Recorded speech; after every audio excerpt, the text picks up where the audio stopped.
जनुमान जी से प्रथम मिलन के बाद कथा एक नए मोड़ पर प्रवेश करती है। वन की निस्तब्धता अब उद्देश्य की आहट से भर उठती है। श्री राम और लक्ष्मण जिनके हृदय में सीता जी की खोज की ज्वाला धधक रही थी, अब एक ऐसे सहयोगी से मिल चुके थे जिसकी बुद्धि, विनम्रता और पराक्रम भविष्य की दिशा तय करने वाले थे। पवन पुत्र हनुमान उन्हें अपने स्वामी सुग्रीव के पास ऋष्यमुख पर्वत पर ले जाते हैं।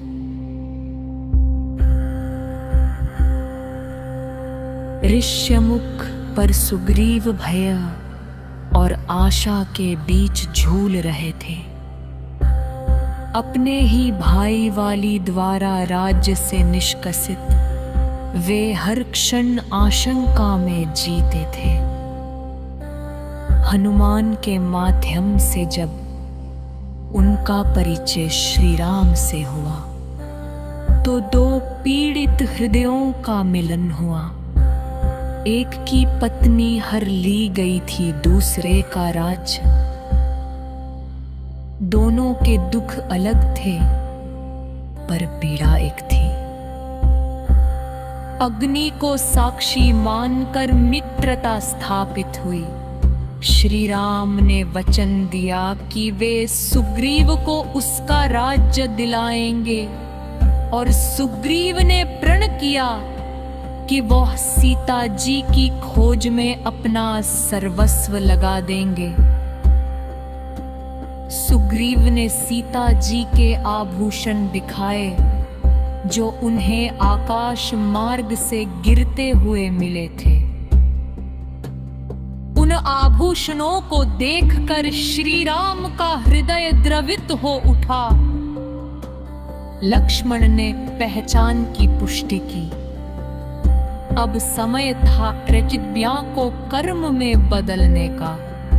सुग्रीव ने श्री राम को वाली के अत्याचार की कथा सुनाई। वाली अत्यंत पराक्रमी था। उसने एक बार दुंदुभि नामक राक्षस का वध किया था और उसकी हड्डियों को दूर फेंक दिया था। अपनी शक्ति का प्रदर्शन करने के लिए सुग्रीव ने श्री राम से उसी कंका को हटाने का अनुरोध किया। श्री राम ने सहज भाव से उसे अपने चरणों से दूर उछाल दिया। फिर उन्होंने एक ही बाण से 7 साल वृक्षों को भेद दिया। सुग्रीव की शंका मिट गई। उन्हें विश्वास हो गया कि श्री राम वाली का अंत कर सकते हैं। युद्ध का दिन आया। सुग्रीव ने वाली को ललकारा। दोनों भाइयों में भयंकर संग्राम हुआ। उनका रूप और वेग इतने समान थे कि श्री राम पहले त्योहार में भ्रमित हो गए। सुग्रीव घायल होकर लौट आए। तब श्री राम ने उन्हें एक पुष्पमाला पहनाए ताकि पहचान हो सके।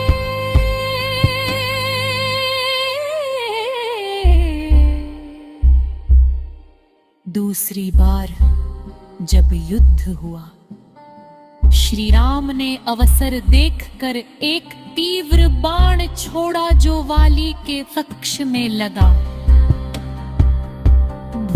भूमि पर गिरते हुए वाली ने श्री राम से प्रश्न किया कि उन्होंने छिपकर प्रहार क्यों किया।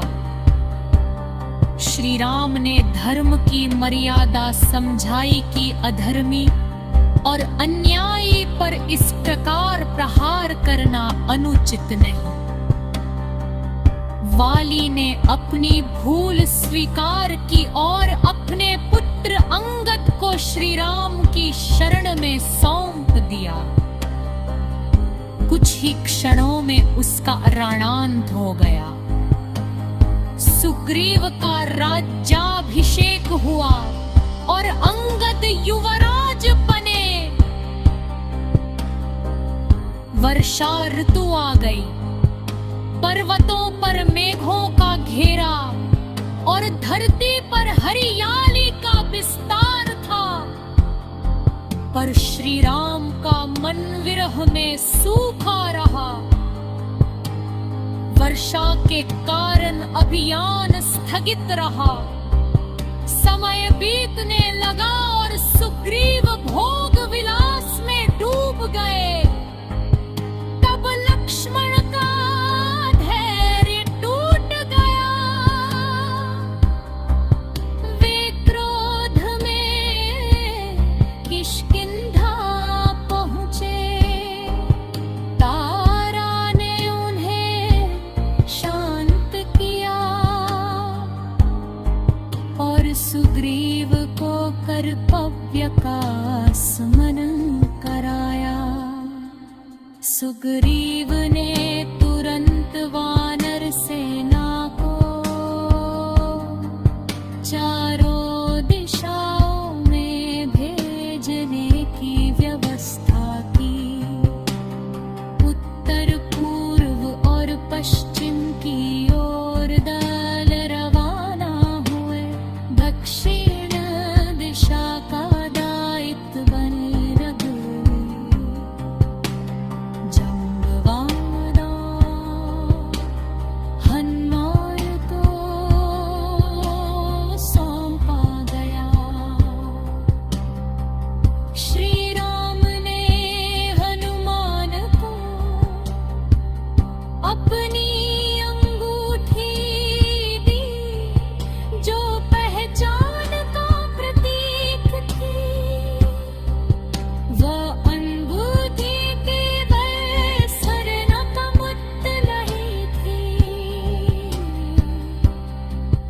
दृढ़ विश्वास का। जनुमान जी से